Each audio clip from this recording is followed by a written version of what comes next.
Hello, is my mic's on? All right. So, I welcome all of you to close your eyes. Take a deep breath. Relax. Now imagine, if you had an artist paint you, how would you be portrayed? What symbols would you choose to represent who you are? Your culture, your interests? Would you honor your ancestors in traditional wear? Or would you be wearing your favorite band t-shirt? What pose are you in? Are you relaxed? Or are you standing strong? Now keep this image, hold on to this, and open your eyes. We'll come back to this place. In preschool, there was a turkey drawing contest that I was a part of. There was 4 classrooms. They were all completing, and I ended up winning. My teacher didn't believe this. She thought it was traced. And so she made me draw it again in front of all of my classmates. I was pretty pissed. But I did it in confidence. And after that, it was actually a gift. She had gave me the gift of being recognized not only to her, but to all of my peers as an artist. And from then on, I was known in school as an artist, where I actually didn't have very much confidence before. So it gave me really a lot of confidence and led me on my path. Growing up, I actually always knew this. I always knew I was going to be an artist. My parents lovingly allowed me to draw murals in my house, which were actually just scribbles on a wall, but technically they were my first murals. So I was always drawing. And speaking of growing up in New Mexico is my roots. I've been here for my family bloodline is here for over hundreds and hundreds of years. I love it here. My work is directly connected and inspired by this land, by my people, by my culture and my heritage. And I'm really grateful for that. And I'm so happy that all of you here can experience it and appreciate it. I always tell people that New Mexico is a land of healers. We are a marginalized people, but we are the majority here. And unfortunately, we've had to deal with a history of oppression and also generational trauma, which we've had to overcome. So my ancestors and my immediate family are healers and survivors. Healing and caring for the land and for humanity is how we fought back. We fought back by surviving. And that gives my art direction. Art is my sharpest weapon, and I use it to heal. I myself haven't had an easy life, and that's okay. I was exposed to too much, too early, too fast, and too young. I experienced things kids should not experience. But that's okay. And despite also being dyslexic and ADD and all of those things that combine and make a human, it contributed to my art. All I wanted to do was belong, and art helped me belong. It was the one thing that kept me on my path and reminded me that there was more for me. So art saves. And I'm not just one story. There are so many stories out there. So growing up, I grew up in Taos. It's a land of eccentric artists. It's very funky. I love it. It helped me grow artistically and without inhibition, so I expressed myself really widely in Taos. And then also my father's family is from Cuba, New Mexico. It's very conservative. It's a small little village, but the culture and the pride there and tradition is really rich. Taos gave me wings, and Cuba grounded me. So, I actually didn't graduate high school. In a fury of teenage angst, I instead dropped out and joined the circus. That's true. True story. I'm not going to get into it, but that happened. And during these years as well, I found graffiti. And graffiti led me to do large-scale works, mural work that I do now today, that's actually ushered me into my light as being an artist. So it's lended me a lot of good things in my career.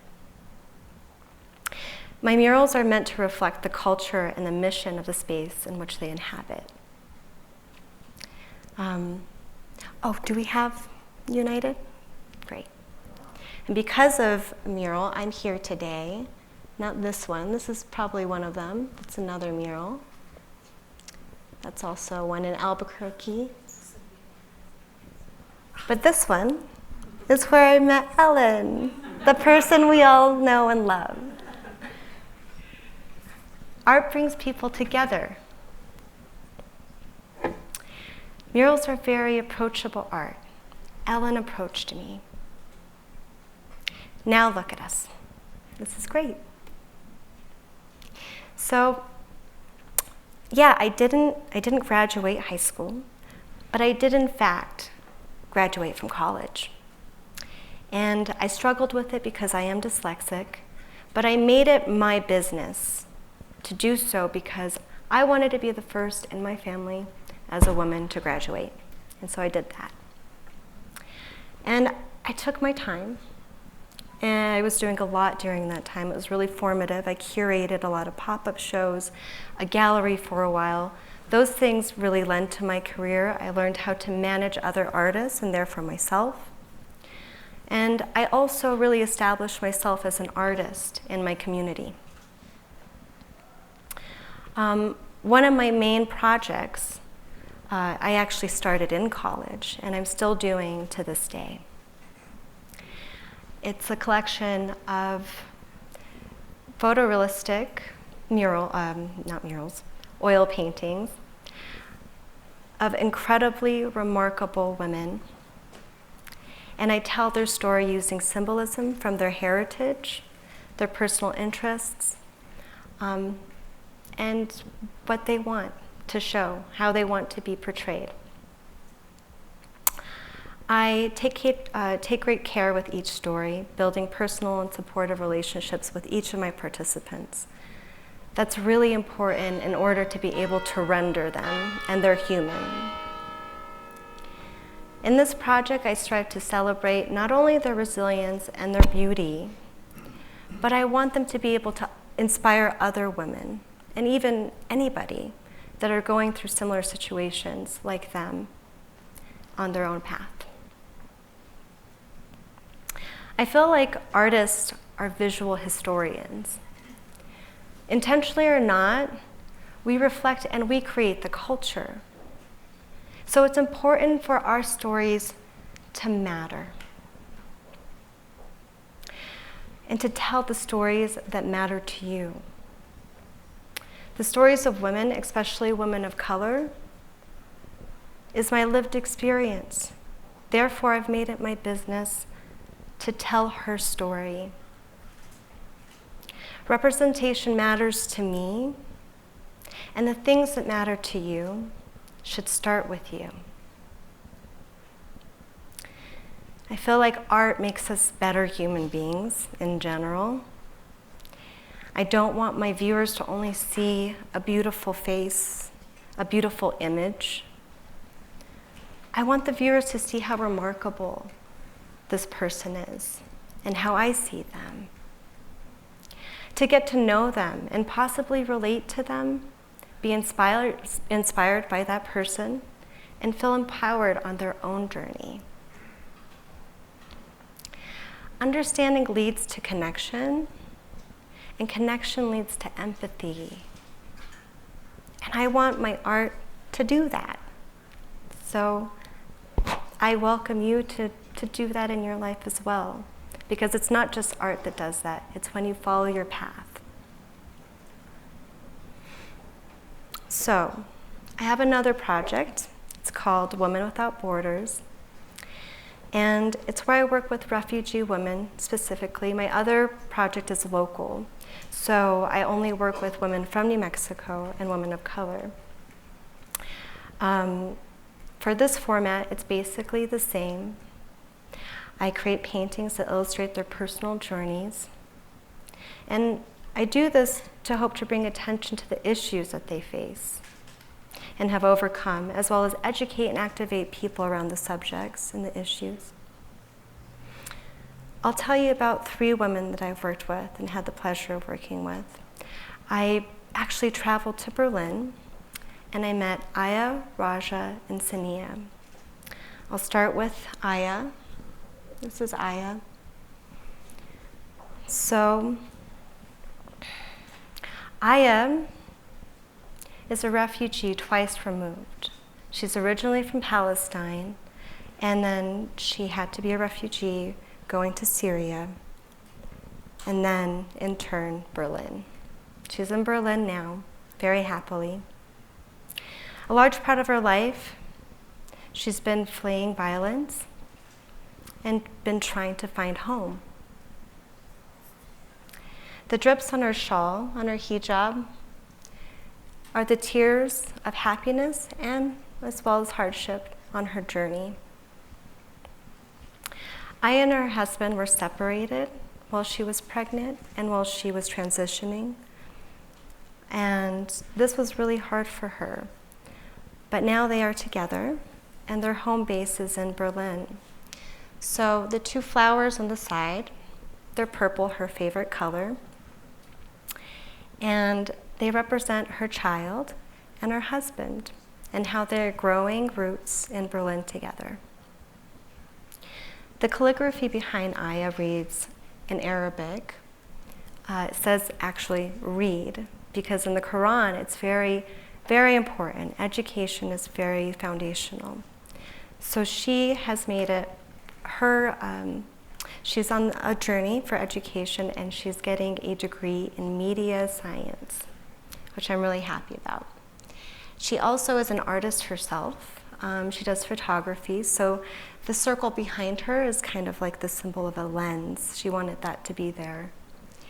And she feels like her photography helps her process what she's gone through. And she also tells the stories of fellow refugees. So I thought that was really beautiful. So Raja, that's Raja. Raja is a Syrian refugee that lives in Berlin with her 3 daughters. She's a dentist, and she also has a successful YouTube channel called Raja in Life, where she discusses issues of refugees and tells the stories of refugees. Funny little story, when she first met me, she told me, she grabbed me by the shoulder, she said, "You mustn't get, braces. Your teeth are beautifully misplaced." So she's really great. I love her. Behind her, there's a painting. There's a geometric figure. This shows up a lot in their art in Damascus. Sorry. Let me go back a little bit. Oh, sorry. So in this painting behind me, yes. So this shape, the geometric shape, I'm so sorry, I lost my train of thought. It's a geometric shape that's often used in their art and their architecture. Damascus is the great city of Syria. It's a capital, and it's really close to her heart. It's also referred to the city as Jasmine because they There's jasmine trees everywhere, and it smells beautiful. She says it's intoxicating. The 3 jasmine flowers over her heart are symbols for her 3 children. She is a single mother, and she's raised 3 beautiful daughters. The other symbols is the upside down triangle for the feminine, as well as the moon for the goddess, being that she is a single mother and raising a whole feminine squad of righteous females. So she herself, she loves gold. And she told me that it's often used in traditional paintings. And she thought it would be really great to be able to use it in a contemporary painting. And when she said this, it made me think, like gold, it can be associated with traditional style, but also adaptable and enhance any genre of art. Much like refugees, gold can be added beauty, could add beauty and value to anything when welcomed into the picture. So Sania is next. There she is. So Sania escaped the Bosnian genocide when she was a teenager, really young. She's been resettled in Berlin for some time now. She's an art historian, art performance artist as well, and she works full-time helping other refugees. It is extremely disheartening for Sania that not a lot of people know about the Bosnian genocide that happened. So she wanted to tell the story in this painting of that. She actually is handing out her hand and welcoming you to go on this journey with her in the painting. And I'm not going to say too much about the Bosnian genocide, but if you would like to take the time on your own to look it up, I suggest that you do. There was a lot of atrocities, war atrocities, that were just unthinkable. And yeah, it's worth looking it up. She's wearing an armband here. It's very slight, and that's to symbolize all of it's to pay homage to the people that are still surviving to this day. She actually, in Serbia, the Serbians made the Bosniaks wear armbands that were white to be able to relocate them to the internment camps. So it's pretty heavy. In this painting, there are 2 kalim designs. One is the tree of life. You'll see there's 2 of them. And then the other is the turtle carrying the world on its back.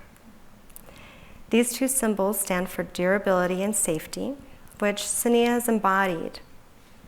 She has made it her passion and her duty to help others, and she's done the same for herself. Through her art, she's also an artist, I told you. She tries to create political narratives to educate and empower others in her community. And I want to share something that Sania said after her participation.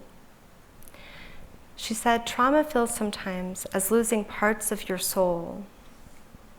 And your paintings and my personal and emotional experience bring soul parts back."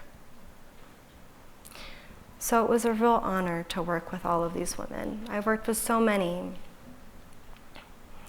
They truly inspire me, not only in my art, but to be better and to do better, and to know that it can be done because they themselves have done it. All right, I want you all to remember that person that you were imagining at the beginning of this talk, and I welcome you to close your eyes once again and revisit. So, where were you? Imagine what you were wearing. Were you wearing anything at all? That's up to you. That's your choice. Would you be looking and confronting the viewer? Or would you be looking off in the distance, having your own moment? What colors would you use? Is your palette super colorful or monochromatic in black and white? Think about the story you want to tell, not only to inspire your viewers, what your lived experience is, but to inspire you to keep on your path. Because every single one of you has done something incredible and overcome something incredibly well. I want you to imagine this person when you're having a shit day or even a beautiful one. Think about all the components that make you who you are and what it took to create the person you are today. And with great joy and gratitude, know that your story is worth telling and unfolding. So keep on creating it and imagine this image of you. Thank you.